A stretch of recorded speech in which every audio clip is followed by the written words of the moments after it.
ఎన్టీఆర్ గారి వర్ధంతిని పురస్కరించుకుని రావి ఆకు మీద వాటర్ కలర్స్ పెయింటింగ్తో అన్నగారి చిత్రాన్ని వేసి, అలాగే అన్నగారికి భారతరత్న ఇవ్వాలి అనే నినాదాలతో, అంటే 650 అక్షరాలతో రాశారు.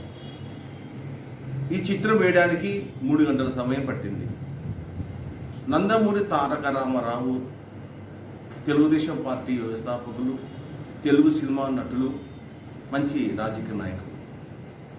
మన తెలుగు వారందరూ అన్నగారిని ఆప్యాయంగా అన్నగారు అని పిలుస్తారు.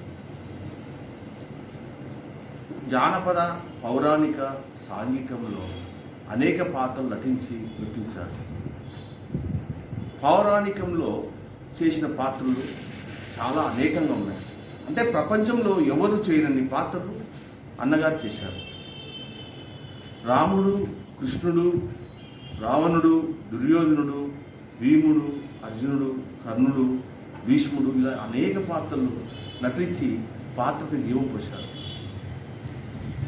ఆయన ఆ సినిమాల్లో అటువంటి దేవతాభక్త సినిమాల్లో ప్రజల హృదయాల్లో చెరగని ముద్ర వేసుకున్నారు. అటు రాజకీయంలో, అటు సినిమాలో తనకంటూ ఒక ఎన్నో మైలురాళ్ళు నిలిచిపోయి చిత్రాలు తీశారు.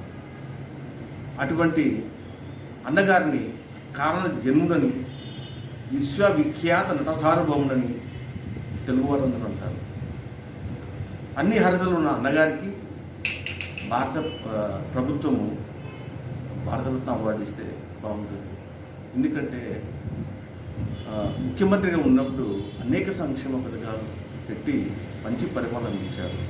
మరియు భారతీయ చలనచిత్ర నటులు, దర్శకులు, నిర్మాతగా ఇటు అనేక కోణాల్లో కూడా బహుముఖ ప్రజ్ఞాశాలి అన్నగారు. అటువంటి అన్నగారికి ఖచ్చితంగా కేంద్ర ప్రభుత్వము భారతరత్న ఇవ్వాలని కోరుకుంటున్నాం.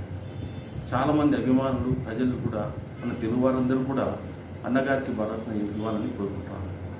నేను అన్నగారి అభిమాని కాబట్టి ఆయన జయంతులకు, వర్ధంతులకు వినూత్నంగా బొమ్మలు వేస్తూ ఉంటాను. ఈసారి రావి ఆకు మీద వాటర్ పెయింటింగ్తో అన్నగారి బొమ్మ వేస్తూ, అలాగే తెలుగు అక్షరాలతో 650 తెలుగు అక్షరాలతో అన్నగారికి భారతరత్న ఇవ్వాలి అనే నినాదాలతో ఈ బొమ్మ వేశాను. ఖచ్చితంగా అన్నగారికి భారతరత్నం ఇవ్వాలని కోరుకుంటున్నాను.